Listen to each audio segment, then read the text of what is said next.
दोस्तों आज हम बात करने जा रहे हैं एशिया के सबसे बड़े किले के बारे में, जिसका नाम है चित्तौड़गढ़ दुर्ग या चित्तौड़गढ़ का किला। भारत के सबसे बड़े किलों में चित्तौड़गढ़ किले का नाम मशहूर है, जिसे देखने लोग देश विदेश से पर्यटक के रूप में आते हैं। 700 एकड़ क्षेत्रफल में फैले इस किले की लंबाई 3 किलोमीटर है। इसकी परिधि 13 किलोमीटर लंबी है। राजस्थान राज्य के चित्तौड़गढ़ शहर के अंदर ये किला स्थित है। चित्तौड़गढ़ शहर से अगर इसकी ऊंचाई नापें तो 180 मीटर की ऊंचाई पर यह किला बना हुआ है। इसकी परिधि और इसकी लंबाई को देखते हुए किसी भी व्यक्ति के लिए यह किला पैदल घूम पाना असंभव होगा। असंभव से हमारा मतलब यह है कि अगर इस किले को अगर आप घूमना चाहते हैं तो आपको 2 या 3 दिन का समय लग सकता है। दोस्तों इस किले की दूरी राजस्थान के जयपुर से 309 किलोमीटर दूर है और राजस्थान के उदयपुर से 110 किलोमीटर दूर है। दोस्तों इस किले को घूमने के लिए ऑटो रिक्शा, मोटरसाइकिल या फिर कार एक बेहतरीन विकल्प होगा, जिसके जरिए आप मेवाड़ की आन बान और शान के अंदर उसकी कला और संस्कृति को देख पाएंगे। इसके आधार पर यहाँ पर एक कहावत प्रचलित है कि गढ़ तो चित्तौड़गढ़ बाकी सब गढ़ैया। इस किले में अंदर जाने के लिए 7 द्वार हैं। प्रथम प्रवेश द्वार का नाम है पाटन पोल, जिसके बाद में भैरव पोल, उसके बाद हनुमान पोल, गणेश पोल, जोड़ला पोल, लक्ष्मण पोल और अंत में राम पोल स्थित हैं, जिन्हें सन 1459 में बनवाया गया था। किले की पूर्वी दिशा में स्थित प्रवेश द्वार को सूरज पोल कहा जाता है। दोस्तों अब हम बात करते हैं इस किले के इतिहास और इसके रहस्यों के बारे में। इस किले का निर्माण चित्रांगद मौर्य ने 7वीं शताब्दी में करवाया था। इस किले के अंदर 19 मुख्य मंदिर, 4 बेहद आकर्षक महल, 4 ऐतिहासिक स्मारक एवं करीब 20 कार्यात्मक जल निकाय शामिल हैं। किले के मध्य में संग्रहालय स्थित है। चित्तौड़गढ़ संग्रहालय की स्थापना राजस्थान सरकार के पुरातत्व विभाग द्वारा सन 1968 में फतेह प्रकाश महल में कराई गई थी। इस भवन का निर्माण महाराणा फतेह सिंह ने करवाया था। यहाँ पर वीर योद्धाओं के शस्त्र, तलवारें और पोशाकें आज भी उसी अवस्था में मौजूद हैं। दोस्तों किले के एक भाग में शौर्य के प्रतीक विजय स्तंभ मौजूद है। इसे मेवाड़ नरेश राणा कुंभा ने महमूद खिलजी के नेतृत्व वाली मालवा और गुजरात की सेनाओं पर सांगरपुल की लड़ाई में विजय के स्मारक के रूप में बनवाया था। यह 9 मंजिला इमारत 9 ग्रहों को प्रदर्शित करती है और यह भगवान विष्णु को समर्पित है। इसके बाद आता है कीर्ति स्तंभ। कीर्ति स्तंभ विजय स्तंभ की तरह ही एक 7 मंजिला स्तंभ है, जो कि भगेरवाल व्यापारी जीजाजी कथोर ने 12वीं शताब्दी में बनवाया था।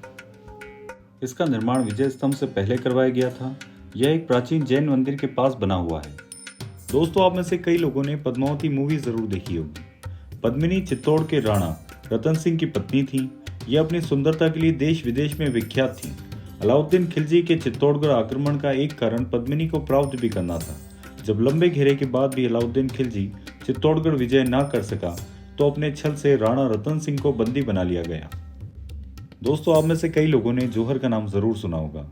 अगर आप नहीं जानते हैं कि जौहर क्या होता है तो आज हम आपको बताते हैं। जौहर के अंदर एक अग्निकुंड होता है, जहां पर महिलाएं किसी के आक्रमण के बाद में वो जौहर के अंदर खुद को जला लिया करती थी और उसके बाद में सती हो जाया करती थी।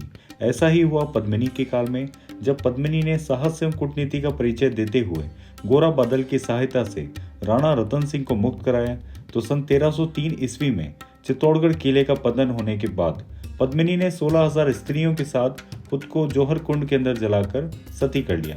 यह जौहर चित्तौड़गढ़ के प्रथम साकी के नाम से प्रसिद्ध है। अगर आप सोचते हैं कि चित्तौड़गढ़ में एक ही जौहर हुआ तो आप गलत हैं। चित्तौड़गढ़ में आज तक 3 जौहर हो चुके हैं। पहला जौहर रावल रतन सिंह के शासनकाल में अलाउद्दीन खिलजी के आक्रमण के दौरान सन 1303 में रानी पद्मिनी रघुवंशी के नेतृत्व में हुआ। दूसरा जौहर राणा विक्रमादित्य के शासनकाल में सन 1534 ईस्वी में गुजरात के शासक बहादुर शाह के आक्रमण के समय रानी कर्णवती के नेतृत्व में हुआ। और तीसरा जौहर राणा उदय सिंह के शासनकाल में अकबर के आक्रमण के दौरान सन 1568 में पत्ता सिसोदिया पत्नी फूल कुंवर के नेतृत्व में हुआ। दोस्तों इस किले के अंदर कई रहस्य छुपे हैं। अगर इस किले के रहस्य के बारे में बात करें तो कुछ लोग कहते हैं कि इस किले के अंदर कहीं ना कहीं पारस पत्थर भी मौजूद है। आप में से कई लोग जानते होंगे कि पारस पत्थर क्या होता है, तो उसको लेके एक कहानी यहाँ पर बहुत ज़्यादा प्रचलित है। एक व्यक्ति था जो कि अपने हाथ के अंदर एक लोहे की छड़ को लेके इस किले की दीवार के पास से गुजर रहा था। उस लोहे की छड़ को उसने किले की दीवार के ऊपर कहीं ना कहीं पे टकराया। टकराने के बाद में कुछ समय बाद जब उसने अपने हाथ के अंदर देखा तो वो लोहे की छड़ एक सोने के रूप में परिवर्तित हो गई थी। दोस्तों, इस किले के अंदर कई रहस्यमय जगहें मौजूद हैं, जिसके अंदर सबसे प्रचलित है गोमुख कुंड। महासती स्थल के पास ही गोमुख कुंड स्थित है। यहाँ एक चट्टान से बने गोमुख से प्राकृतिक भूमिगत जल निरंतर एक झरने के ऊपर शिवलिंग पर गिरता है। यह पानी कहाँ से इतना दूर से आ रहा है, इसका पता आज तक कोई वैज्ञानिक भी नहीं लगा पाया। 180 मीटर की ऊंचाई के ऊपर बने इस किले के ऊपर इतनी ऊंचाई पे पानी आया कहाँ से? दोस्तों, जैसा कि हम जानते हैं कि इस किले के अंदर कई महल और कई मंदिर स्थित हैं, जिसके अंदर अगर महल की बात ली जाए तो सबसे पहले नंबर के ऊपर आता है पद्मिनी महल। पद्मिनी महल सुंदर और बहादुर रानी पद्मिनी का घर था। यह साहस और शान की कहानी बताता है।